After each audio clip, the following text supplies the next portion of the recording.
Hi guys, here we've got iPhone and let me show you how to duplicate Memoji. So at first open a new message, so here we've got it, then click on Memoji icon, and if it's about this Memoji, just tap on more icon and select duplicate. And that's it.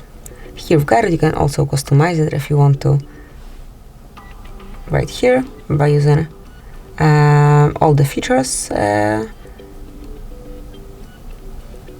then tap on done.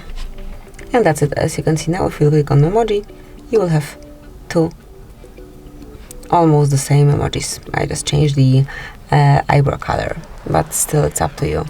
So that would be all. This is it. This is how you can duplicate Memoji. Then obviously you can customize it as only you wish. Thanks for watching. Please subscribe our channel and leave the thumbs up.